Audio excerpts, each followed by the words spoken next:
గీతామృత కార్యక్రమానికి స్వాగతం, సుస్వాగతం. ఈరోజు మనము చర్చించబోయే అంశము స్వధర్మము, పరధర్మం గురించి. మనము భగవద్గీత యథాతథము 3వ అధ్యాయము 31, 32, 33, 34, 35 ఈ శ్లోకాలు మనం చర్చిద్దాం. ఏమేమతమిదం నిత్యమనుతిష్టంతి మానవా శ్రద్ధావంతో అనసూయంతో ముచ్యంతే తే అపి కర్మభిః ఏత్వేతదభ్యసూయంతో నానుతిష్టంతి మే మతం సర్వజ్ఞానా విమూఢాంస్తాన్ విద్ధి నష్టాన చేతసః సదృశం చేష్టతే స్వస్యాః ప్రకృతైర్జ్ఞానవానపి ప్రకృతిం యాంతి భూతాని నిగ్రహ కిం కరిష్యతి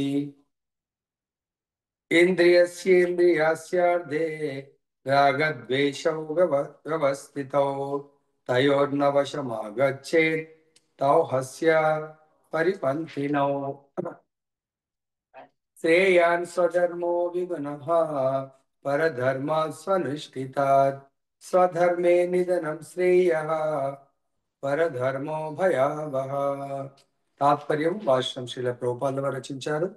ఓం అజ్ఞానతిమిరాంధస్య జ్ఞానాంజనశలాకయః చక్షురున్మిలితం యేన తస్మై శ్రీ గురవే నమః.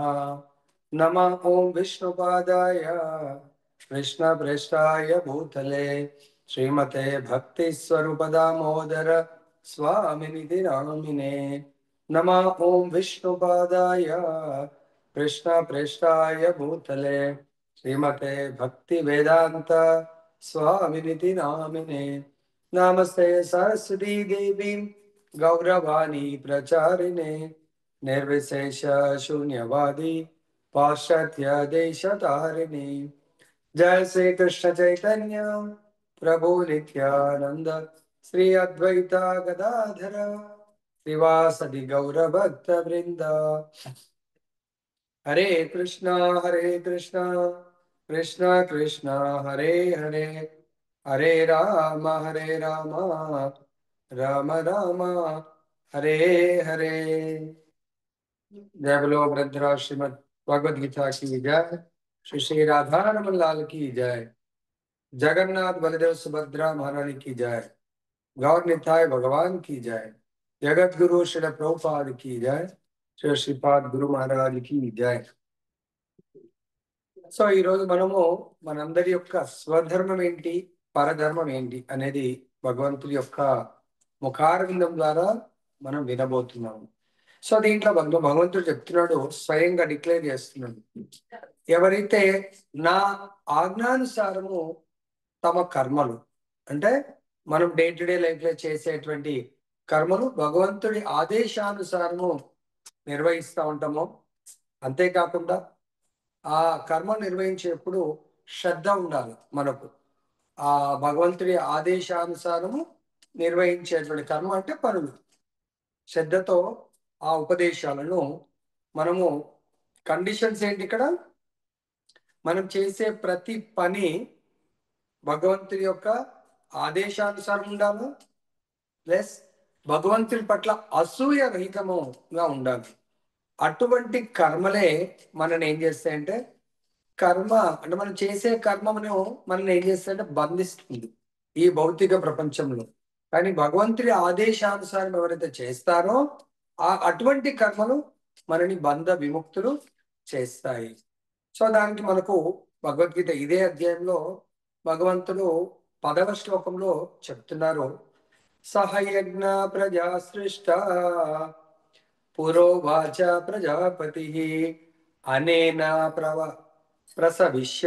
విశ్వద్వమేష ఓ అస్పృష్ట కామదు. అంటే భగవంతుడు చెప్తున్నాడు, ఎందుకు మనం భగవంతుడి యొక్క ఆదేశానుసారం కర్మలు చేయాలని మనకు కూడా ప్రశ్న అనిపిస్తుంది. నేను ఎందుకు భగవంతుడి ఆదేశానుసారము కర్మలు చేయాలంటే, భగవంతుడు ఏం చెప్తాడంటే, ఈ సృష్టి ఆరంభంలో నేను ముగ్గురిని సృష్టించాను. నంబర్ 1 భగవంతుడు, మానవులను, 2 దేవతలను, 3 యజ్ఞాలను సృష్టి ఆరంభంలో. అంటే మిగతా 84 లక్షల జీవులు వస్తాయి. వాటి కౌంటింగ్ అంత పెద్ద పట్టించుకోవట్లేదు. ఎందుకు? మానవులు 84 లక్షల జీవకోటిలో ఇంకా హయ్యెస్ట్ ఉన్నత జన్మ అన్నట్టు. ఎందుకు? ఇంకా ఇది హయ్యెస్ట్ ప్రమోషన్. ఇక్కడి నుంచి మనము మళ్ళీ పునర్జన్మ లేకుండా చేసుకునే అవకాశం ఉంటుంది. ఏ విధంగా? మనందరము భగవంతుడు ఏదైతే మనకు విధించారో ఈ యజ్ఞాలను నిర్వహించమని, మనం భగవత్ ఆదేశానుసారము మనం యజ్ఞాన్ని నిర్వహిస్తే మనం తిరిగి పునర్జన్మ లేకుండా మనము చేసుకోవచ్చు. సో దీంట్లోనే 13వ శ్లోకంలో చెప్తున్నారు భగవంతుడి ఆదేశాలను ఒక్కొక్కటిగా మనం పాటిస్తూ వెళ్తే మనకి ఏం జరుగుతుంది, పాటించకపోతే ఏం జరుగుతుంది. యజ్ఞం అన్నాడు. యజ్ఞాన్ని భగవంతుడు మానవుల కొరకు సృష్టించాడు. దాంట్లో 13వ శ్లోకము అంటే 13వ శ్లోకం 3వ అధ్యాయము 13వ ఆదేశం అనుకోవచ్చు మనం. ఏమంటున్నారు దాంట్లో? యజ్ఞశిష్టాసిన సంతో ముచ్యంతే సర్వకిల్ విషయ భుంజతే తే త్వగం పాప ఏ పచంత్యాత్మ కారణ. ఇది భగవంతుడి ఆదేశం. Dos and don'ts. భగవంతుడు మనందరం కూడా భోజనం లేకుండా ఉండలేము. భోజనం చెయ్యండి, కానీ భోజనానికి ముందు భగవంతుడు చెప్తున్నారు, మొట్టమొదటిగా యజ్ఞములో అర్పించినటువంటి, అంటే నేను యజ్ఞ పురుషుణ్ణి, భోక్తను, నాకు సమర్పించి మీరు తినబోయే ఆహారాన్ని నాకు అర్పణ చేసి దాన్ని ప్రసాద రూపంలో మీరు తీసుకోండి. అప్పుడు ఏమవుతారు? అన్ని పాపాల నుండి ముక్తులవుతారని భగవంతుడు హెడ్డింగ్ చెప్తున్నారు. ఒకవేళ ఇది డూస్, ఇది చేయవలసిన కర్మ. చెయ్యకూడదు ఏంటి? మీ ఇంద్రియ భోగం, మీకు ఇది బాగా అనిపించింది, అది బాగా అనిపించింది, అది తినాలనిపిస్తుంది, స్వీయ ఇంద్రియ భోగం కొరకు ఆహారాన్ని వంట చేసుకొని కేవలం మీరు నాకు ప్రసాద రూపంలో అర్పణ చేయకుండా ఒకవేళ మీరు భుజిస్తే పాపాన్ని తిన్నవాళ్ళు అవుతారు. ఇది భగవంతుడు మనకి ఇచ్చినటువంటి గొప్ప బోధన ఆర్ సందేశం. దాని తర్వాత చెప్తున్నారు మన కర్మలు ఏ విధంగా ఉండాలి అంటే, నెక్స్ట్ శ్లోకంలో చెప్తున్నారు భగవంతుడు, అన్నాద్భవంతి భూతాని పర్జన్యాత్ అన్న సంభవ యజ్ఞాద్భవతి పర్జన్యో యజ్ఞ కర్మ సముద్భవ. సో ఎందుకు ఇదంతా కూడా భగవంతుడు చెప్తున్నాడు ప్రసాదం ఆఫరింగ్ చేయడం అంటే, మనందరం కూడా, మనము అంటే ఆత్మనము, మన యొక్క దేహము, దాని యొక్క తాత్పర్యం చూస్తే మనం ఏదైతే ఆత్మ స్వరూపులము, మనము దేహాన్ని ధరించాము, ఆ దేహాలన్నీ కూడా ధాన్యం పైన ఆధారపడ్డాయి. ఓకే, మనం ధాన్యాలు భుజించి మనము మనుగడ సాగించగలుగుతాము. మనము ధాన్యాల పైన ఆధారపడ్డాము, జీవిస్తున్నాము. ఈ ధాన్యము దేని వల్ల వస్తుంది? వర్షం వల్ల ధాన్యం వస్తుంది. వర్షం వల్ల ధాన్యం ఉత్పత్తి అవుతుంది. వర్షాలు వల్ల ఎలా కురుస్తున్నాయి? యజ్ఞాచరణం ద్వారా వర్షాలు సకాలంలో రావడం జరుగుతుంది. మరి యజ్ఞము ఏ విధంగా? మనందరి యొక్క విద్యుక్త ధర్మము, మనందరం తప్పకుండా యజ్ఞాలు చేయాలి. ఇది భగవంతుడి ఆదేశం. ప్రభుజీ, మరి ఇప్పుడు ఈ కలియుగంలో మరి యజ్ఞాలు ఏంటంటే, కలియుగంలో భగవంతుడు చెప్తున్నాడు, యజ్ఞై సంకీర్తన ప్రాయ యజంతి స్వమేధస. నిజమైన బుద్ధిమంతులు కలియుగంలో సంకీర్తన యజ్ఞం చేయాల. ఏంటా సంకీర్తన యజ్ఞము? హరే కృష్ణ కృష్ణ కృష్ణ హరే హరే, హరే రామ రామ రామ హరే హరే. భగవంతుడి హరినామ సంకీర్తనము, హరే కృష్ణ మహామంత్రాన్ని మనం అందరూ కలిసిగట్టుగా కీర్తన చేస్తే దాన్ని సంకీర్తన అంటారు.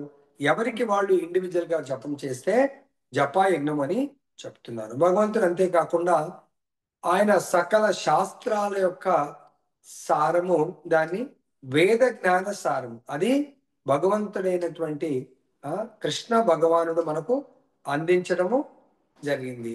సో అటువంటి కృష్ణుడి పట్ల మనకు ఎటువంటి అసూయ ఉండకూడదు. ఎందుకు? ఆయన యొక్క సృష్టి, ఈ మొత్తం సృష్టికి యజమాని భగవంతుడు. అది ఎక్కడ చెప్పారంటే మనకు 10వ శ్లోకంలో, 3వ అధ్యాయము 10వ శ్లోకంలో భగవంతుడు చెప్తున్నారు.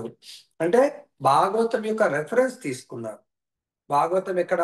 2వ స్కందము 4వ అధ్యాయము 20వ శ్లోకంలో చెప్తున్నారు.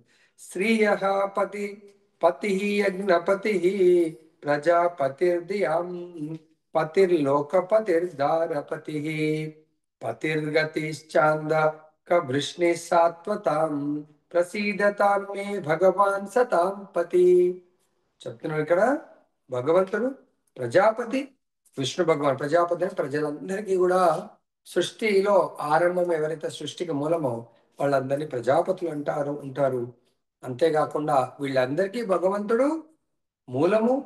సకల జీవులకు మరియు సకల లోకాలకు సకల సౌందర్యాలకు కూడా ప్రభువు భగవంతుడు కృష్ణుడు. ఆ విష్ణువు అతడే, అటువంటి విష్ణు ఆ కృష్ణుడే ప్రతి ఒక్కరి రక్షకుడు.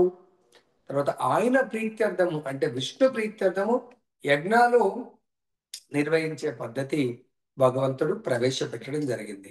కాబట్టి బద్ధ జీవులందరూ అంటే మనలాంటి జీవులందరూ కూడా ఈ భౌతిక ప్రపంచానికి ఎందుకు వచ్చామంటే, ఈ ప్రపంచాన్ని భగవంతుడు ఎందుకు సృష్టించాడంటే మనందరం కూడా భగవత్ సేవ నేర్చుకోవడానికి. అంటే ఇక్కడ ట్రైనింగ్ పొంది భగవంతుని ఏ విధంగా సంపూర్ణ శరణాగతితో చేయాలో చేసి చూపించడానికి కొరకు భగవంతుడు ఈ సృష్టిలో ఈ బ్రహ్మాండాలను క్రియేట్ చేయడం జరిగింది. అంతేకాకుండా ఇక్కడ ఆచార్యులు వచ్చి మనకు కర్మ బంధనాల నుంచి ఎలా బయటపడాలి, ముక్తిని ఎలా పొందాలి అని మనకు ట్రైనింగ్ ఇవ్వడం జరుగుతుంది. కాబట్టి మనకు అందుగురించే ఆచార్యులు ఏం చెప్తారంటే సాధు శాస్త్ర గురు. ఈ శాస్త్రాలను గురువుల ద్వారా సాధువుల ద్వారా మనము తెలుసుకొని ఆచరణాత్మకమైనటువంటి జీవితాన్ని ఒకవేళ గడిపితే మనం కర్మ బంధనాలను ముక్తులమవుతాము. లేదు మనం ఆచరించక మన ఇష్టానుసారము జీవిస్తే మనము కర్మ బంధనాల్లో చిక్కుకునే అవకాశం ఉంటుంది. తర్వాత చెప్తున్నారు, ఎవరైతే భగవంతుడి యొక్క ఉపదేశాలు ఆదేశాల పట్ల అసూయతో నేనెందుకు వినాలి ఆయనది భగవంతుడు చెప్పింది అని అసూయతో భగవత్ ఆదేశాలను ఒకవేళ అలక్ష్యపరిచి అంటే లెక్క చేయకుండా అనుసరింపకుండా ఎవరైతే జ్ఞానం ఉంటుంది కానీ నేనెందుకు భగవంతుడి గురించి నేను పాటించాలి అని జ్ఞానరహితులుగా మూఢులుగా పూర్ణత్వ యత్నాల్లో అలా ఒకవేళ యాక్ట్ చేస్తే వాళ్ళు నష్టపడిన వాళ్ళు అవుతారు అని ఇక్కడ చెప్తున్నాడు. దీనికి ఎగ్జాంపుల్ భగవంతుడి ఆజ్ఞ. భగవంతుడు అవతరించినప్పుడు అందరిని ఉద్ధరించడానికి అందరి కొరకు ఈ ఉపదేశాలను చేయడం జరుగుతుంది. సో చూడండి, ఇక్కడ ప్రతి యుగంలో తీసుకుంటే హిరణ్యకశిపు ఉన్నాడు. హిరణ్యకశిపు మామూలు వాడు కాదు, చాలా తెలివితేటలు గలవాడు. అంతేకాకుండా చాలా ఆశ్చర్యతో ఆయన ఎంతో తపస్సు చేశాడు. తపస్సు ఎవరి కొరకు? బ్రహ్మ కొరకు తపస్సు చేసి ఆయన ఎంతో శక్తిని పొందాడు, జ్ఞానాన్ని కలవాడు. కానీ ఆయన భౌతికమైనటువంటి భోగ ప్రవృత్తి కలిగినటువంటి వాడు. ఈ బ్రహ్మాండానికి ముల్లోకాలకు తనే ప్రభువు యజమాని కావాలనుకున్నాడు. కాబట్టి ఆయన భగవంతుడు, అసలు రియల్ యజమాని ఎవరు? భగవంతుడు. కానీ భగవంతుడి పట్ల భగవంతుడి ఆదేశాల పట్ల అసూయతో ఉంటూ ఆయన భగవంతుడికి వ్యతిరేకంగా మారాడు. ఎందుకు? నాకంటే పైన ఎవరు ఉన్నారంటే అందరూ ఆయనను ఫాలో చేస్తారు.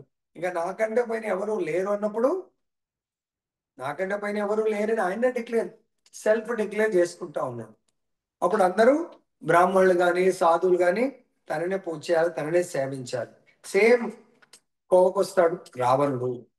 అదేవిధంగా త్రేతాయుగంలో రావణుడు భోగ ప్రవృత్తి, ప్రతిదీ కూడా తను యజమానవ్వాలి, ప్రతిదాన్ని నేను అనుభవించాలి. శాస్త్రాన్ని కూడా పక్కన పెట్టి తనకు తెలుసు శాస్త్రాలు, వాటిని కూడా తనకు అనుకూలంగా మర్చుకోవాలనుకుంటాడు. అదేవిధంగా మనము చరిత్రలో సత్యయుగంలో చూసినట్టయితే ధ్రువ మహారాజ్ యొక్క వంశంలో వేణుడు, ఆ వేణుడు కూడా చక్రవర్తి ఆయన. కానీ ఆయన కూడా శాస్త్రాలన్నింటినీ కూడా తనకు అనుకూలంగా తనే విష్ణువుని, తనే దేవదేవుణ్ణి, తనే మీ అందరికీ యజమానిని తన ప్రీత్యర్థం యజ్ఞాలు చేయమంటా ఉంటాడు. సో అదేవిధంగా దుర్యోధనుడు ఉన్నాడు. దుర్యోధనుడికి స్వయంగా భగవంతుడే రాయబారిగా వెళ్తాడు. సో వాళ్ళకు పాండవులు ధర్మాత్ములు, వాళ్ళకి ఇంత రాజ్యాన్ని ఇవ్వండి అని.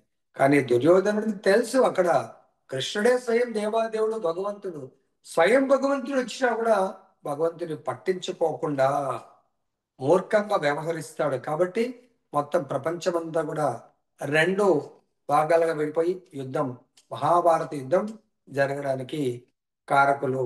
ఎందుకు? వాళ్ళ యొక్క స్వార్థపూరితమైనటువంటి బుద్ధి, భగవంతుడి పట్ల అసూయ, భగవంతుని బంధించండి అని ఆదేశం ఇచ్చినటువంటి మూర్ఖుడు. తర్వాత మనకి ఇంకేమంటారు భగవంతుడు ఇక్కడ ప్రతి శ్లోకంలో కూడా చాలా చక్కని సందేశాన్ని భగవంతుడు ఇస్తున్నాడు. ఎవరైతే జ్ఞానవంతుడైన తన స్వభావాన్ని బట్టి ప్రతి ఒక్కరు మన కర్మలు ఎలా చేస్తున్నాము, మన జ్ఞానాన్ని బట్టి మనకు బుద్ధి ఈ విధంగా గైడ్ చేస్తూ ఉంటుంది. సో అది ఏ విధంగా జ్ఞానం ఎట్లా? ఈ దేహము త్రిగుణాలతో కూడుకున్నది. సత్వగుణము, రజోగుణము, తమోగుణము. సో కొందరి జ్ఞానము, సపోజ్ వాళ్ళ దేహము, వాళ్ళ చైతన్యము సత్వగుణంలో ఉంటే వాళ్ళ జ్ఞానాన్ని సత్వగుణ కర్మలకు ఉపయోగిస్తారు. సపోజ్ వాళ్ళ దేహంలో రజోగుణం ఎక్కువ ఉందనుకో, రజోగుణం అంటే ప్యాషన్, ఎక్కువ హార్డ్ వర్క్ చేయాలా, సో నేను సుఖపడాలా, సో వాళ్ళ బుద్ధిని చాలా హార్డ్ వర్క్ చేసి అంటే ఎక్కువ డబ్బులు సంపాదించడానికి కొరకు, లేదా ఈ దేహం యొక్క సుఖాల కొరకు.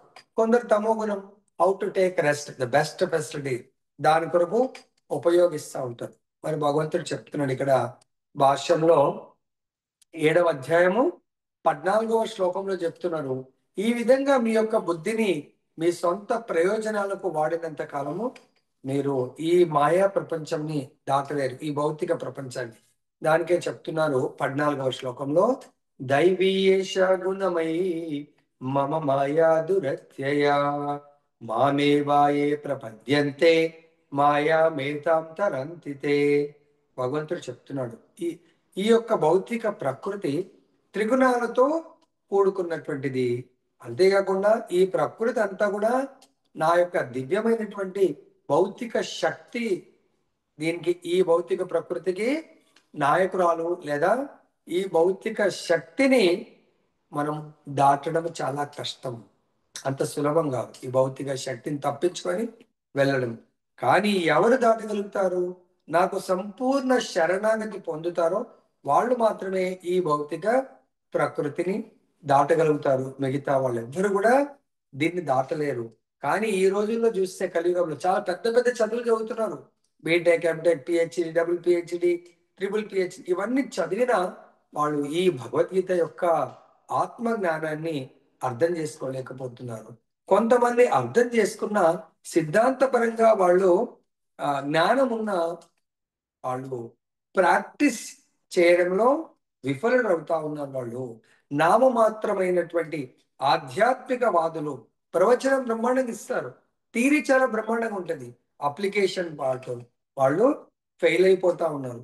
సో అటువంటప్పుడు మనం చేసే కర్మలు, ముఖ్యంగా మన కర్మలే మన నెక్స్ట్ లైఫ్ని ప్రసాదిస్తాయి. మనం సపోజ్ కర్మలు 3 రకాలుగా మనం తెలుసుకున్నాం. ఏంటవి? ప్రారంధ కర్మ ఉంటుంది, క్రియమాణ కర్మ ఉంటుంది, సంచిత కర్మ ఉంటుంది. ప్రారంధ కర్మ అంటే మనం లాస్ట్ లైఫ్ లో ఏదైతే స్టోర్ అయి ఉందో నెక్స్ట్ లైఫ్ కొరకు అవి ఇమ్మీడియట్ గా జన్మనిస్తాయి. క్రియమాణ ఇప్పుడు మనం చేస్తున్న కర్మలు ప్రజెంట్, ఇవి ఎక్కడికి వెళ్తాయి? సంచిత, నెక్స్ట్ ఫ్యూచర్ కొరకు వెళ్తాయి. అక్కడ ఒక స్టోర్ హౌస్ లో స్టోర్ అవుతాయి. అక్కడి నుంచి నెక్స్ట్ జన్మ ఏదైతే తీసుకుంటున్నామో అది ప్రారంధగా మారుతూ ఉంటుంది. కాబట్టి ఇవన్నీ కూడా మనము చేసేటువంటి విహిత కర్మలు. భౌతిక అస్తిత్వం, మనం ఏదైతే ఇప్పుడు భౌతిక ప్రపంచంలో మన భౌతిక జీవితం జీవిస్తున్నామో దాంట్లో ఒకవేళ మనం జీవిస్తున్న విహిత కర్మలలో, అంటే మనం చేయవలసినటువంటి కర్మలు ఏంటంటే, సపోజ్ మనకు ఆచార్యులు చెప్తారు, భగవంతుడు ఈ సొసైటీని 4 ఆశ్రమాలుగా విభజించారు. 1 బ్రహ్మచర్యము, 2 గృహస్థ, 3 వానప్రస్థ, 4 సన్యాసం. తర్వాత 4 వర్ణాలుగా విభజించారు, బ్రాహ్మణుడు, క్షత్రియ, వైశ్య, శూద్ర. వీళ్ళందరికీ కూడా విహిత కర్మలున్నాయి. బ్రాహ్మణుడికి విహిత కర్మ ఏంటి? తను భగవంతుడి యొక్క జ్ఞానాన్ని బ్రహ్మచర్యంలో ఉన్నప్పుడు సంపాదించి తర్వాత గృహస్థ ఆశ్రమంకి ఎంటర్ అయ్యి, గృహస్థ ఆశ్రమంలో ఆయన తన ధర్మం ఏంటి? తను సంపాదించిన జ్ఞానం ప్రకారం తను జీవిస్తూ సొసైటీని నడిపించేటువంటి క్షత్రియుడికి బోధనలు చేసి ఈ సొసైటీని ధర్మం ప్రకారము నడిపించాలి. క్షత్రియుడి యొక్క ధర్మము బ్రాహ్మణుని పోషిస్తూ సమాజాన్ని ధర్మ మార్గంలో నడిపిస్తాడు. వైశ్యుడి యొక్క ధర్మం ఏంటి? కృషి, గోరక్ష, తర్వాత వాణిజ్యం. సో అది వైశ్యుడు చేయవలసినటువంటి విహిత కర్మలు. ఆయన కృషి అంటే వ్యవసాయం చేయాలా, తర్వాత గోవులను రక్షించాలి, తర్వాత వాణిజ్యం, మిగతా 3 కమ్యూనిటీస్ కావాల్సినవి కూడా ఏర్పాటు చేయాలి. ఇవి ఏ విధంగా చేయాలా? భగవంతుడి యొక్క ఆదేశానుసారము చేయాలి. భగవంతుడి ఆదేశానుసారం చేయకపోతే కర్మ మనని బంధిస్తుంది. అంటే ఏమవుతుంది? క్రియమానక మనం ప్రజెంట్ ఇప్పుడు విహిత కర్మ అంటే ప్రజెంట్ చేసేటువంటి కర్మలు దేహ సుఖం కొరకు కాకుండా మనము ఆత్మసుఖం. ఆత్మసుఖం దేంట్లో ఉంటుంది? భగవత్ సేవలో ఉంటుంది. దేహ సుఖం దేంట్లో ఉంటుంది? నా ఇంద్రియాలను సుఖపెట్టుకోవాలా, భగవంతుడితో ఎటువంటి సంబంధము లేదు. నాకు నచ్చిన కార్యాన్ని చేయొచ్చు, నాకు నచ్చిన విధంగా జీవించవచ్చు అనేది ఆ దేహము, భౌతికమైనటువంటి జీవన విధానం. ఇక్కడ ఏమంటారు? మనం ఒకవేళ అయితే బ్రాహ్మణ గాని, క్షత్రియ గాని, వైశ్య, శూద్ర ఏంటంటే ఆయనకి ఎక్కువ భగవంతుడు బుద్ధి బలం ఇవ్వడు, భుజబలం ఇస్తాడు. మిగతా 3 వర్ణాలకు సాయం చేయాలి. మళ్ళీ ఆశ్రమాలు ఏంటి? బ్రహ్మచర్యం. బ్రహ్మచర్యం మనము భగవంతుడి యొక్క దివ్యమైనటువంటి జ్ఞానాన్ని సంపాదించి నెక్స్ట్ గృహస్థ ఆశ్రమము. గృహస్థ అంటే 2 రకాలు. గృహమేధులు అంటే భౌతిక జీవనము, గృహస్థ అంటే ఆధ్యాత్మిక జీవనం. పనులు అదే ఉంటాయి, పనులు చేయవలసిన కర్మలు తేడా ఉండదు. గృహస్థ ఆశ్రమం అంటే భగవంతుడు ఏదైతే చెప్పిన విధంగా విహిత కర్మలు చేస్తూ ఆత్మ సాక్షాత్కారం కొరకు ప్రయత్నం చేస్తూ ఆయన ఈ బద్ధ జీవితం నుంచి ముక్త జీవితాన్ని ఆయన పొందడానికి ప్రయత్నం చేస్తాడు. దీంట్లో మనం చూసినట్టయితే ఎగ్జాంపుల్గా ప్రభుపాదుల వారు ఉన్నారు. మన ఇస్కాన్, బీబీటీ, బిఐ ఫౌండర్ ఆచార్య ఎవరైతే ఉన్నారో వారి యొక్క గురువు గారైనటువంటి హిస్ డివైన్ గ్రేస్ భక్తి సిద్ధాంత సరస్వతి ఠాకూర్ యొక్క ఆదేశానుసారము ఫస్ట్ మొట్టమొదటిగా కలిసింది 1922లో. తన యొక్క ఏజ్ 26 years ఉన్నప్పుడు, అప్పటికే పెళ్ళయింది. సో ప్రభుపాద వారు గృహస్థ ఆశ్రమాన్ని జీవిస్తూ ఉన్నారు. తన యొక్క వృత్తి ఏంటి? ఆయన వైశ్య అంటే బిజినెస్ చేసుకుంటున్నారు. సో తన వృత్తి ధర్మము చేస్తూ గురువు గారిని కలిసిన తర్వాత గురువుగారి యొక్క ఆదేశం పాటిస్తూ, గురువుగారు ఏం ఆదేశం ఇచ్చారు? నీవు పాశ్చాత్య దేశాలకు వెళ్ళి ఈ యొక్క భాగవత ధర్మాన్ని ప్రచారం చేయమని చెప్పడం జరిగింది. సో అది ఎప్పుడు మెడిటేట్ చేస్తూ, సో గురువు గారి యొక్క ప్రచార కార్యక్రమాలకు, అంటే వైశ్యుడు ప్లస్ ఆయన గృహస్థ కాబట్టి గృహస్థులు ఏం చేయాలంటే ఈ యొక్క ప్రచార కార్యక్రమంలో నియుక్తమైనటువంటి సన్యాసులు కానీ సో ఆ కార్యక్రమానికి తన వంత కృషి సంపాదన నుంచి సహాయం చేసేవారు. ఆ విధంగా చేస్తూ చేస్తూ ఏదైతే 4 ఆశ్రమాలు ఉంటాయో, గృహస్థాశ్రమము అయిపోగానే అంటే 50 క్రాస్ అవ్వగానే వానప్రస్థ జీవితాన్ని తీసుకోవాలంటే యాక్టివ్ ఫ్యామిలీ లైఫ్ నుంచి రిటైర్ అయిపోవాలి. ఎలా అయితే మనము గవర్నమెంట్ సర్వీస్ కానీ, ప్రైవేట్ సర్వీస్ అయితే చాలా చేస్తూ ఉంటారు, గవర్నమెంట్లో అయితే రిటైర్మెంట్ ఏజ్ ఉంటుంది. అదేవిధంగా మనకు భగవంతుడి ఆదేశానుసారం ఏంటంటే ఈ యాక్టివ్ లైఫ్ నుంచి 100 years కలియుగంలో అయితే ఒక నార్మల్ జీవన విధానానికి బ్రహ్మచర్యం 25 years, గృహస్థ ఆశ్రమం 50 వరకు, తర్వాత వానప్రస్థ సన్యాసం అయితే ప్రతి ఒక్కళ్ళు తీసుకోరు. వానప్రస్థ అంటే ఇంకా యాక్టివ్ వైఫ్, పిల్లల యొక్క యాక్టివిటీస్లో మనం ఇన్వాల్వ్ కాకుండా వాళ్ళకు బాధ్యతలు అప్పచెప్పి మనం భగవత్ చింతనలో మనము ఎక్కువ సమయాన్ని కేటాయించడము, భగవంతుడికి సంబంధించినటువంటి ఆధ్యాత్మిక కర్మల్లో మనము నియుక్తం చేసుకోవడం. అలా ప్రభుపాదుల వారు తన యాక్టివ్ జీవితం నుంచి తన గురువు గారి యొక్క ఆదేశానుసారము వదిలిపెట్టి బృందావనంలో ఆయన నివాసం ఏర్పాటు చేసుకొని రాధా దామోదర మందిరంలో చాలా కాలము అక్కడ తన యొక్క ట్రైనింగ్ లాగా పొంది తర్వాత ఏం చేశారు? సన్యాసాశ్రమం తీసుకొని తర్వాత పాశ్చాత్య దేశాలకు వెళ్ళి చాలా గొప్పగా ప్రచారం చేయడం జరిగింది. కానీ ఇక్కడ కలియుగంలో చాలా మంది కృత్రిమంగా తన వేషాధరణ మార్చుకొని సో వాళ్ళు నేను సన్యాసిని, నేను యోగిని. కానీ సన్యాసి యోగి కాకముందు మనం శాస్త్ర పఠనం, స్వాధ్యయనము, శ్రవణం, కీర్తనం చాలా చేసి చాలా సిస్టమేటిక్ గా ట్రైనింగ్ శిక్షణలో ఈ ఆధ్యాత్మికమైనటువంటి మార్గంలో ఉన్నతమైనటువంటి శిక్షణ పొంది సో దాని ఆచరణాత్మకంగా భగవంతుని యొక్క శుద్ధ భక్తుడి ఆదేశానుసారం ఎవరైతే పాటిస్తారో వాళ్ళు మాత్రమే ఈ భగవంతుడి యొక్క మాయా దైవీయేష గుణమై మాయా బంధాల నుండి విముక్తుడు కాగలుగుతాడు, లేదా మిగతా వాళ్ళు ఎవ్వరు కూడా కాలేరు అని భగవంతుడే డిక్లేర్ చేస్తున్నాడు. అంతేకాకుండా భగవంతుడు ఏమంటాడంటే నెక్స్ట్ శ్లోకంలో మన యొక్క ఇంద్రియాలు 5 కర్మేంద్రియాలు, 5 జ్ఞానేంద్రియాలు, మనస్సు, తర్వాత ఇంద్రియ విషయాలు, ఇంద్రియార్థాలు. ప్రతి ఇంద్రియానికి 2 రకాలైనటువంటి ఆబ్జెక్ట్స్ ఉంటాయి. ఒకటి భౌతికము, 2 ఆధ్యాత్మికము. సపోజ్ కళ్ళు తీసుకుంటే ఈ కళ్ళకు భౌతికం అంటే సో టీవీ చూడాలనిపిస్తుంది, పిక్చర్స్ చూడాలనిపిస్తుంది, లేదంటే ఇంకేదన్నా స్టూడియోస్ వెళ్ళి మంచి గార్డెన్స్, పార్క్స్, లేకపోతే ఇంకేదైనా చూడాలనిపిస్తూ ఉంటుంది. ఈ చెవులకు భౌతికమైనటువంటి, లేదంటే వయసులో ఉన్న వాళ్ళైతే స్పోర్ట్స్ ఇంట్రెస్ట్ ఉంటే స్పోర్ట్స్ చూడాలనిపిస్తూ ఉంటుంది, లైవ్ వెళ్ళి స్టేడియాలకు వెళ్ళి చూడాలనిపిస్తుంది. ఇది భౌతికం. కళ యొక్క ఆధ్యాత్మిక ఆబ్జెక్ట్ ఏంటి? భగవంతుడి యొక్క దివ్యమంగళ దర్శనం చేసుకోవాలనిపిస్తుంది, భగవంతుడి యొక్క ధామాలకు వెళ్ళి వివిధ రకాలైనటువంటి మందిరాల్లో భగవద్ దర్శనం చేసుకోవాలనిపిస్తూ ఉంటుంది, భగవంతుడి యొక్క ధామ దర్శనం చేయాలనిపిస్తుంది, భగవంతుడి యొక్క శుద్ధ భక్తుల దర్శనం చేసుకోవాలనిపిస్తుంది. అదేవిధంగా జస్ట్ ఎగ్జాంపుల్ చెప్తున్నాను. మళ్ళీ చెవుల యొక్క ఆబ్జెక్ట్ ఏంటి? భౌతికమైనటువంటి విషయాలను టీవీలో న్యూస్ చూడాలనిపించడము, పాటలు వినాలనిపించడము, లేకపోతే వాళ్ళు వీళ్ళు మాట్లాడితే భౌతిక విషయాలు వినాలని కోరుకుంటా ఉంటది. ఇది భౌతికమైనటువంటి ఆబ్జెక్ట్. అదే ఆధ్యాత్మికమైనటువంటి ఆబ్జెక్ట్ ఏంటి? భగవంతుడి యొక్క నామ రూప గుణ లీలలను శ్రవణం చేయాలనుకుంటా ఉంటది నిరంతరం. అదే భౌతిక ఆబ్జెక్ట్ వల్ల బోర్ అయిపోతాం, అదే చాలు అనిపిస్తుంది, కళ్ళు కానీ చెవులు కానీ. అదే ఆధ్యాత్మిక ఎన్ని గంటలు భగవంతుడి యొక్క నామస్మరణ, నామము వింటా ఉన్నా, భగవత్ కథామృత విన్నా మనకు అలసట రాదు, ఇంకా చాలు అనిపించదు.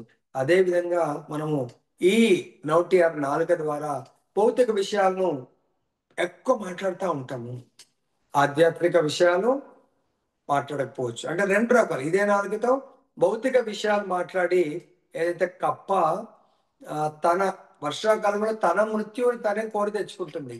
వర్షాలు స్టార్ట్ కాగానే కప్పలు అప్పుడప్పుడు పుట్టుకొస్తాయి. అదేముంటుంటది? అరుస్తుంటది, బెక్క బెక్క బెక్క బెక్క అరుస్తూ ఉంటది.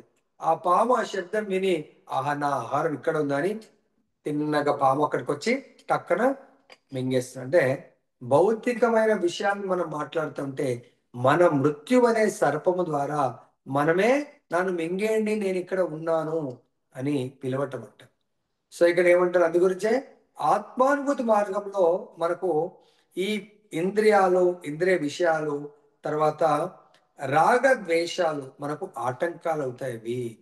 సో కాబట్టి ఈ రాగద్వేషాలు వీటి నుంచి మనం తప్పించుకోవాలి అంటే మనకు ఇదే భగవద్గీతలో 2వ అధ్యాయము 60 ఎలా మరి మన ఈ ఇంద్రియాలను ఏ విధంగా మనం నియుక్తం చేయాలి, మనం దీని నుంచి ఎలా అయితే కప్ప పాము నుండి మృత్యువు నుంచి తప్పించుకోవాలో మనం ఈ యొక్క మృత్యు అనే కాల సర్పం నుంచి తప్పించుకోవడానికి శ్రీమద్ భాగవతము 9వ స్కందము 4వ అధ్యాయము 18, 19, 20 3 శ్లోకాలను చాలా చక్కగా వివరించారు అంబరీష్ మహారాజ్. ఏం చేయమంటున్నారంటే మన ఇంద్రియాలను, ప్రతి ఇంద్రియాన్ని భగవంతుడి సేవలో నియుక్తం చెయ్యండి. కళ్ళని భగవద్ దర్శనం చూడడంలో ట్రైనింగ్ ఇవ్వండి. కేవలం నాకు భగవద్ దర్శనం కావాలా, భగవంతుడి భక్తుల దర్శనం అట్లని భౌతికంగా మనం పనిచేస్తూ ఉంటాం, చేస్తాం. అంటే వీటి యొక్క మెయిన్ లక్ష్యం, పర్పస్, నా కళ్ళుందే భగవద్ దర్శనం, చెవులు భగవంతుడి యొక్క నిత్యము కథామృతము నామామృతాన్ని శ్రవణం చేయడానికి. ఈ నాలుక పర్పస్ చెప్తున్నాను. ఈ పర్పస్ దీని కొరకు ఇచ్చారు. అదర్వైజ్ మనము టోటల్ 84 లక్షల జీవకోటిలో మనం పశువుల జన్మ ఎత్తాము. 30 లక్షల పశువులు, 11 లక్షల క్రిమికీటకాలు, 10 లక్షల పక్షులు, ఇలా ఎన్నో జన్మలు ఎత్తాము. ఆ జన్మల్లో ఈ ఇంద్రియాలను ఇంద్రియ తృప్తి కొరకు ఉపయోగించాము. కానీ మానవ జన్మలో మాత్రము ఆ ఇంద్రియ తృప్తి కొరకు మనం యూజ్ చేస్తే మనని ఏమంటారంటే మహాభారతంలో ఒక శ్లోకంలో చెప్తున్నారు, ఆహార నిద్ర భయమైతునం చ సమజ్ఞమేతత్ పశుభిర్నరాణాం ధర్మో హితేశో అధికో విశేషో ధర్మేణ హీన పశుభిః సమానా. సో దీంట్లో చెప్తున్నారు 34వ శ్లోకంలో ఆహారం భుజించడము, నిద్రించడము, మైథున సుఖాన్ని మనం అనుభవించడము, మనల్ని మనం రక్షించుకోవడము. ఈ 4 పనులైతే మిగతా పశువులే అదే పని చేశాము. పశువు జన్మలో, పక్షి జన్మలు చేశాము. సో ఇంకా క్రిమి కీటకాలు, సరీసృపాలు ఇవి ఎన్నో జన్మలు మనం చేశాము. ఇప్పుడు కూడా అదే చేస్తే మనకు పశువులకు తేడా లేదు. ఇప్పుడు మనం చేయవలసింది ఏంటి? ధర్మో హితేషో అధికో విశేషో. ధర్మాన్ని పాటించాలి. మన ధర్మం అన్నప్పుడు మనకు అనిపించవచ్చు, ప్రభుజీ భోజనం చేయొద్దా? భగవంతుడికి అర్పించి భోజనం చేయండి. No problem. తర్వాత ప్రభుజీ మనకు భగవంతుడు స్త్రీ పురుషులను సృష్టించాడు. మనం ఎలా? దానికి కూడా భగవంతుడు మనకు ధర్మం ప్రకారము పెళ్లి చేసుకొని మనము గర్భధార సంస్కారము భగవంతుడి యొక్క దర్శనం కొరకు, భగవత్ సేవ కొరకు కొన్ని ఆత్మలు దేహాన్ని పొందడానికి కొరకు వెయిట్ చేస్తున్నాయి. అటువంటి ఆత్మలకు అవకాశం ఇవ్వడానికి కొరకు మనము స్త్రీ పురుషులము గర్భధార సంస్కారం ద్వారా మనము మైత్రి సుఖాన్ని అనుభవించి అది భగవత్ ప్రసాదం లాగా వాళ్ళని పిల్లల్ని కని భగవంతుడి కొరకు వాళ్ళని సన్మార్గంలో మనం పెంచాలి. అదే భాగవతంలో చెప్తున్నారు, ఎవరు తల్లిదండ్రి కావాలి, ఎవరు కాకూడదు. సో నమోచేయక సముపేత మృత్యుం గురుర్న సస్యాత్ స్వజనో న సస్యాత్ పితాన సస్యాత్ జననీ న సస్యాత్ దైవం న సస్యాత్ నా పతిష్య సస్యాత్ నా మోచయేద్యక సముపేత మృత్యుం. అంటే ఈ మృత్యు సంసార సాగరం నుండి ఎవరైతే తరింప చేయలేరో, దాటించలేరో వాళ్ళు గురువుగా ఆ పాత్రను పోషించకూడదు, బంధువుల పాత్రను పోషించకూడదు, అదేవిధంగా తండ్రి పాత్ర పోషించకూడదు, తల్లి కూడా కాకూడదు, మళ్ళీ భర్త కూడా కాకూడదు. ఈ విధంగా ఎవరు కావాలి? ఎవరైతే తనని నమ్ముకున్న వాళ్ళను, తన మీద పడ్డటువంటి వాళ్ళను వాళ్ళు ఈ మృత్యు సంసార సాగరం నుంచి దాటించాలి. లేదంటే అటువంటి పాత్రలను వాళ్ళు స్వీకరించకూడదు. ఇంకా మనకు చెప్తున్నారు భగవంతుడు 34వ శ్లోకంలో, సక్రమమైన అంటే మనకు భౌతిక సాంగత్య కారణంగా ఇంద్రియ భోగవాంఛ ఎంతో కాలం నుంచి కొనసాగుతుంది. అంటే ఎంతో కాలం అంటే దీనికంటే ముందు ఎన్నో జన్మలు మనం ఎత్తాము. మరి ఆ పూర్వ జన్మ వాసన వల్ల ఇంద్రియ భోగాల పట్ల మనకు కోరిక తీరట్లేదు. కాబట్టి మనకు ఏమంటున్నారు ఇక్కడ, సక్రమమైన ఇంద్రియ భోగం ఉన్నటికి పతనానికి అవకాశం ఉంటుంది. కాబట్టి మనము ఇంద్రియాల పట్ల ఆసక్తి ఉంటే పతనం అయిపోతాము. ఎగ్జాంపుల్ చెప్తాను. ఒకడికి చాలా పడుకోవడం అంటే ఇష్టం, అన్నిటికంటే చాలా లాంగ్ పీరియడ్ ఏ జంతువు పడుకుంటుంది? ఎలుగుబంటి పడుకుంటా ఉంటుంది. ఒకడికి మైథున సుఖం చాలా ఇష్టం, పావురంకు మైథున సుఖం అంటే చాలా. సో మనం పశువులు చూస్తూ ఉంటాం, పాపం అవి ఓపెన్ గా మైథున సుఖాన్ని అనుభవిస్తూ ఉంటాయి. సో ఆ విధంగా మళ్ళీ మనం డిగ్రేడ్ అయ్యి, అంటే మన కాన్షియస్ ఎటువంటి చైతన్యం ఉంటే అటువంటి చనిపోయేటప్పుడు ఎటువంటి చైతన్యంతో చనిపోతే మనము ఆ జన్మ తీసుకునే చాలా డేంజర్ ఉంటుంది. కాబట్టి ఇక్కడ భగవంతుడు ఏం చెప్తున్నాడు ఈ శ్లోకంలో, ఎవరైతే కృష్ణ భక్తి భావన పట్ల ఆసక్తి అంటే సర్వదా శ్రీకృష్ణుని ప్రేమయుత సేవలో పనిచేయడం మనిషిని అన్ని రకాల ఇంద్రియ కలాపాల పట్ల అనాసక్తిని చేస్తుంది. కర్మలు చేయాలా, కానీ ప్రతి కర్మ కృష్ణ ప్రీత్యర్థం చేయాలా. సపోజ్ ఎగ్జాంపుల్, మనం ఏదైనా కంపెనీలో పనిచేస్తున్నాం అనుకోండి. సో ఆ కంపెనీలో జనరల్గా ఏం చేస్తారంటే ఒక్కరిని ఒకే పనిలో పెట్టరు. ఆ కంపెనీ యజమాని ఏమనుకుంటారంటే తన ఎంప్లాయీస్ ఆల్రౌండర్స్ ఉండాలనుకుంటారు. ఒక నెల ఒక దాంట్లో, ఇంకో నెల ఇంకో దాంట్లో, అలా అన్ని పనులు అందరికి వచ్చి ఉండాలా. మరి ప్రతి ఒక్కరు ఎవరి కొరకు పని చేయాలా? యజమాని కొరకు పని చేయాలా. ఒకసారి క్యాషియర్ ఉండొచ్చు, ఇంకోసారి క్లర్క్ ఉండొచ్చు, ఇంకోసారి వేరే వేరే విధంగా. అంటే ఇక్కడ ఎవరి మేనేజర్ కానీ క్యాషియర్ ప్రతి ఒక్కరు కూడా ఎవరి కొరకు పని చేయాలా? తన ఓనర్ కొరకు. ఎందుకు? ఆ ఓనర్ మనకు శాలరీ ఇస్తున్నాడు.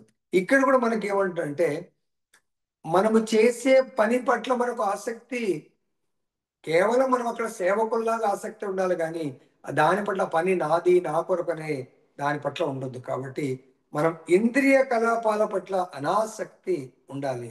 మనకి ఇక్కడ భోగ ప్రవృత్తి ఉండొద్దు, త్యాగ ప్రవృత్తి ఉండాలి. కాబట్టి ఎవరైతే ఆ విధంగా కర్మలు చేస్తారో వాళ్ళు చాలా సులభంగా ఈ బంధ విముక్తులు అవుతారు. తర్వాత 35వ శ్లోకంలో మనకు ధర్మం గురించి చెప్తున్నాం. మనం ఎటువంటి ధర్మాన్ని పాటించాలా. ఇందాక ఆల్రెడీ చెప్పాను, బ్రాహ్మణ, క్షత్రియ, వైశ్య, శూద్ర. కానీ కలియుగంలో ఇవన్నీ వర్ణాలు ఒక్కటిగా మారిపోయాయి. బ్రాహ్మణ ఇవందరూ కూడా ఎందుకు శూద్ర అంటే చాలా కష్టపడి, ఇంకా ఆయనకి ఏముండదు, కష్టపడి పని చేయాలని సుఖపడాలి. కాబట్టి భగవంతుడు ఇక్కడ అర్జునుని తన యొక్క ధర్మం, అర్జునుడు ఆ ద్వాపరయుగంలో అర్జునుడు క్షత్రియుడు, కానీ అర్జునుడు ఏమనుకున్నాడు, బ్రాహ్మణ ధర్మాన్ని చేద్దాం అనుకున్నాడు. కృష్ణుడు ఏమన్నాడు, నీ ధర్మము నువ్వు నిర్వహించు, అదే నీకు శ్రేయస్కరం అంటున్నాడు. సో వేరొకరి ధర్మమును ఎంత చక్కగా నిర్వర్తించినా అది పతనానికే గురితీస్తుంది. నీ ధర్మ మార్గంలో అంటే నీకు ఇచ్చినటువంటి ధర్మం ఏదైతే ఉందో, అర్జునుడు క్షత్రియ వర్ణంలో జన్మ తీసుకున్నాడు. ఒకవేళ నీ ధర్మాన్ని నువ్వు నిర్వహించకపోతే నువ్వు పతనమయ్యే అవకాశం ఉంటుంది.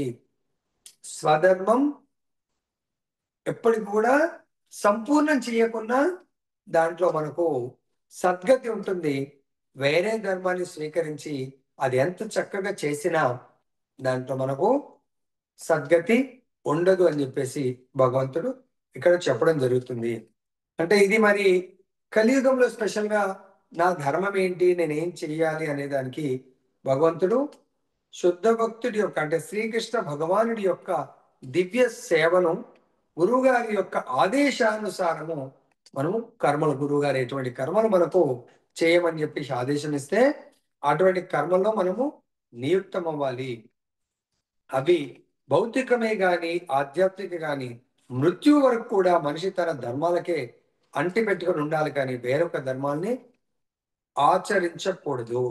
ఆధ్యాత్మిక స్థితిలో కర్మలు భౌతిక స్థితిలో కర్మలు భిన్నంగా ఉన్నప్పటికీ ప్రామాణికమైనటువంటి నిర్దేశాన్ని పాటించడమే నియమము. కర్తకు సర్వదా అవి మంచిని చేస్తూ ఉంటుంది. దీనికి ఎగ్జాంపుల్ చెప్తారు మనకు ఆచార్యులు. పూర్వం ఒకసారి ఒక టెంపుల్ ఉంటుంది, టెంపుల్లో పూజారి ఉంటారు. సో ఆయన భగవంతుడి సేవ చేస్తూ ఉంటాడు. ఆ టెంపుల్ బయట ఒక పెద్ద చెట్టు కింద చెప్పులు కుట్టే అతను ఉంటాడు.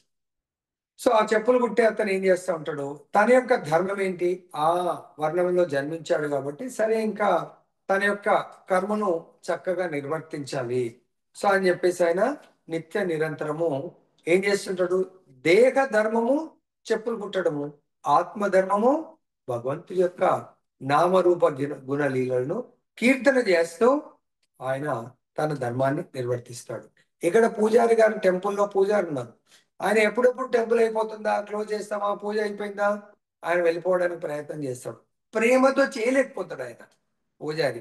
అక్కడనేమో ఇక్కడ ఈయన నామరూప గుణాలు కాదు, ఆయన నా పని అయిపోయిందా, నా డ్యూటీ అయిపోయిందా, నేను వెళ్ళిపోవడానికి చేస్తా ఉన్నాడు.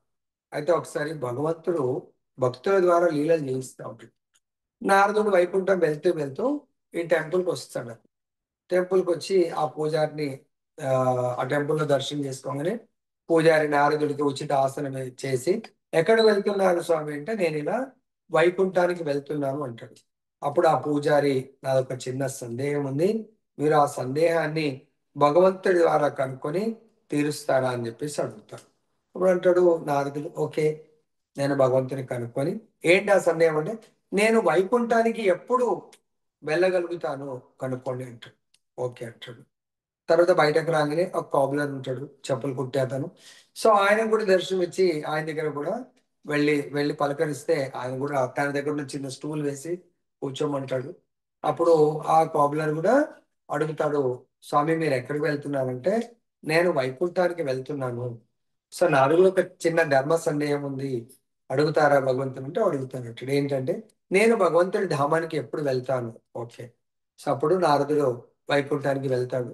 వైకుంఠం వెళ్ళినప్పుడు సేమ్ భగవంతుడు యోగక్షేమాల గురించి అడుగుతాడు. అప్పుడు ఇద్దరు వ్యక్తులు చెరొక ప్రశ్న అడిగారు ప్రభు, వాటిని సమాధానం తెలుసుకొని రమ్మన్నారు. ఇప్పుడు బ్రాహ్మణుడి ప్రశ్న ఫస్ట్ అడుగుతాడు. భగవంతుడు అంటాడు, ఆ బ్రాహ్మణుడు ఎప్పుడు వస్తాడో తెలియదు, చాలా జన్మలు పట్టొచ్చు అని చెప్పేసి. మరి కాబ్లర్ ఏంటంటే, ఆయన ఇదే లాస్ట్ లైఫ్, నెక్స్ట్ లైఫ్ నా దగ్గరకు వస్తున్నాడు వైకుంఠానికి, ఆయనకి అర్హత వచ్చింది.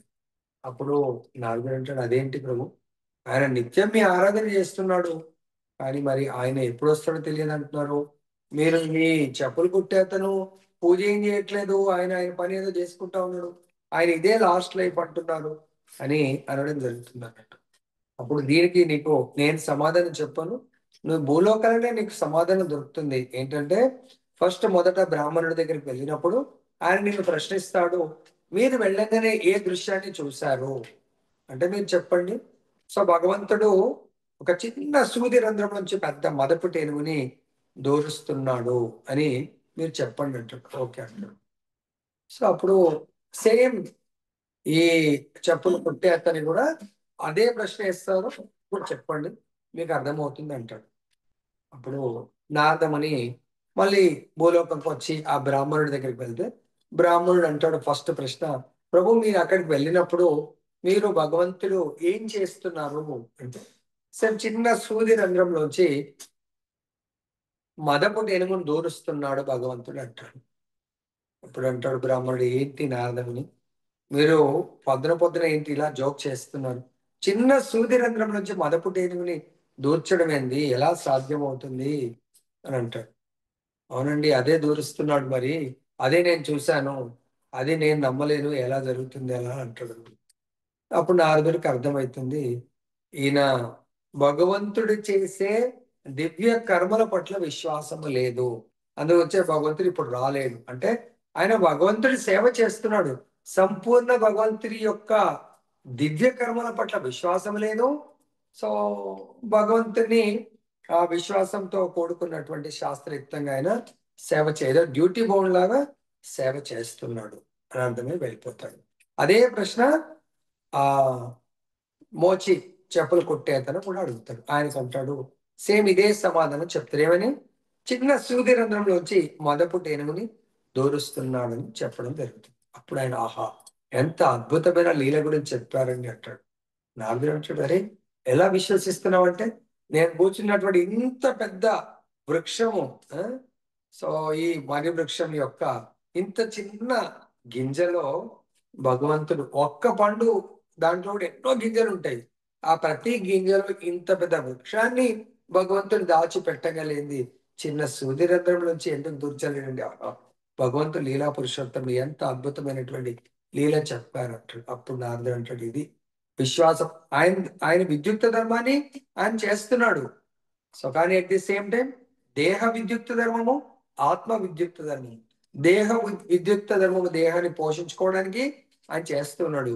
గురువుగారి ఆదేశానుసారం ఆయన భగవంతుడి నిత్య నిరంతరము నామస్మరణ చేస్తున్నాడు.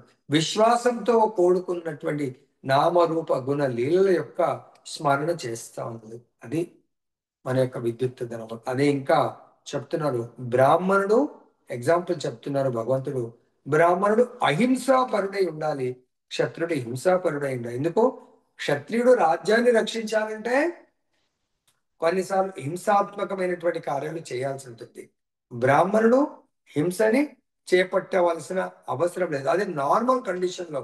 కొన్ని ఎగ్జంప్షనల్ కండిషన్లు ఏంటంటే ప్రామాణిక గురువు గారి యొక్క ఆదేశానుసారము ఆయన దేనినైనా చేయగలుగుతాడు. బ్రాహ్మణుడు క్షత్రియ వృత్తిని చేపట్టగలుగుతాడు, క్షత్రియుడు బ్రాహ్మణ వృత్తిని చేపట్టగలుగుతాడు. దానికి ఎగ్జాంపుల్ చెప్తున్నారు. విశ్వామిత్రుడు గొప్ప రాజు, కానీ ఆయన గొప్ప బ్రాహ్మణుడిలాగా తపస్సు చేసి గొప్ప బ్రాహ్మణుడిలాగా వర్తిస్తాడు. అదేవిధంగా పరశురాముడు గొప్ప బ్రాహ్మణుడు, బ్రాహ్మణోత్తముడు, కానీ ఆయన క్షత్రియులు తప్పు చేసినప్పుడు క్షత్రియుడిలాగా వర్తించి క్షత్రియుల్ని దండిస్తా ఉంటాడు. ఇది ఎక్సెప్షనల్ కేసు. ఇది అర్థమైందా? నార్మల్ విషయంలో మాత్రం తన వర్ణాల యొక్క ధర్మాన్ని నిర్వర్తించినప్పుడు దాంట్లోనే భగవంతుడు వాళ్ళందరికీ కూడా భక్తిని ప్రసాదిస్తాడు. సో వాళ్ళ ఆ ప్రకృతి ధర్మానుసారం వాళ్ళు నిర్వర్తించాలి. మరి ఇప్పుడు మనందరం కూడా ఏం చేయాలా? సో మనము ప్రామాణికమైనటువంటి ఆధ్యాత్మిక ఆచార్యుడి యొక్క ఆదేశానుసారము మన కర్మల్ని స్ట్రీమ్ లైన్ చేసుకోవాలి. ఒక డిసిప్లిన్ మనము జీవితాన్ని ఏర్పాటు చేసుకోవాలి. దీని కొరకు ఫైనల్ గా భగవంతుడు మరి మన దినచర్య ఎలా ఉండాలి అనేది 12వ అధ్యాయము 9వ శ్లోకంలో 12వ అధ్యాయం మనకు భక్తి యోగంలో 9వ శ్లోకము భాష్యంలో భగవంతుడు చెప్పాడు. ప్రతి ఒక్కరి దినచర్య ఏంటంటే బై డిఫాల్ట్ ఈ కాలాన్ని 3 గుణాల్లో డివైడ్ చేస్తారు. అదేంటంటే సత్వగుణ, రజోగుణ, తమోగుణ. ఎవరైతే పొద్దున మనందరం సాధన చేయాలి అనుకుంటే ప్రామాణికమైనటువంటి అంటే ఎక్స్పర్ట్ ప్రవీణుడైనటువంటి గురువు గారి నిర్దేశకత్వంలో పొద్దున ప్రతి ఒక్కరు తప్పకుండా లేవాలి. కొన్ని భగవంతుడు చెప్పారు కదా, ఆయన ఉపదేశాన్ని పాటించాలి. పొద్దున తప్పకుండా నిద్ర మేల్కొనాలి. నంబర్ 2, లేవగానే చాలా మంది గంట 2 గంటలు టైంపాస్ చేస్తారు. కాదు, ఇమ్మీడియట్ గా స్నానాన్ని చేయాలి. 3, మన ఇంట్లో ఉన్నటువంటి మందిరం కానీ మనకు ఒకవేళ దగ్గరగా ఏదైనా టెంపుల్ ఉంటే భగవంతుడి యొక్క విష్ణు ఆలయం, సో ఆ భగవంతుడి యొక్క మందిరానికి వెళ్ళి భగవంతుడి యొక్క మంగళారతి మనం అటెండ్ చేయాలి. తర్వాత భగవంతుడి యొక్క మంత్ర జపాన్ని చేయాలి. భగవంతుడికి అలంకారకు సంబంధించిన మనం గృహస్థులం కాబట్టి గృహస్థ ధర్మం ఏంటంటే మన ఇంట్లో భగవంతుడికి పొద్దున ధూప దీప నైవేద్యము, తర్వాత భగవంతుడి అలంకారానికి పూలు మనము కోసి పూలతో మాలలు సమర్పించాలి.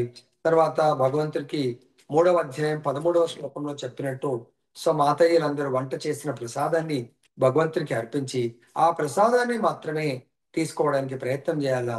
తర్వాత మనము నిత్య నియమం ప్రకారము పొద్దున శ్రీమద్ భాగవతాన్ని శ్రవణం చేయాలా, ఈవినింగ్ భగవద్గీతని శ్రవణం చేయాలి. ఎందుకు? భగవద్గీతనేమో ఆదేశాలు మనకు ఇవ్వడం జరుగుతుంది, భాగవతమేమో ఈ ఈ ఆదేశాలను ఎవరన్నా భక్తులు పాటించారా, వాళ్ళ యొక్క చరిత్రలు భాగవతంలో ఉంటాయి. వాటిని విని మనం మన జీవితాన్ని ఆ ఒక సిస్టమేటిక్ లైఫ్ అంటే ఆచరణాత్మక శాస్త్ర ప్రకారము గురువుల యొక్క ఆదేశానుసారం జీవితాన్ని గడపడం వల్ల నాకేంటి లాభం ప్రభుజీ అంటే భగవత్ ప్రేమ స్థాయికి మనము ప్రమోట్ అవుతాము. దాని ద్వారా మనము ఈ నియమ నిబంధనలతో కూడుకున్నటువంటి జీవితాన్ని మనం గడపడం ప్రారంభిస్తే తప్పకుండా భగవంతుడి యొక్క ప్రేమకు పాత్రలమై భగవద్ధామం చేరుకుంటాము. హరే కృష్ణ హరే కృష్ణ కృష్ణ కృష్ణ హరే హరే, హరే రామ రామ రామ హరే హరే. జయ బలో గ్రంథ శ్రీమద్ భగవత్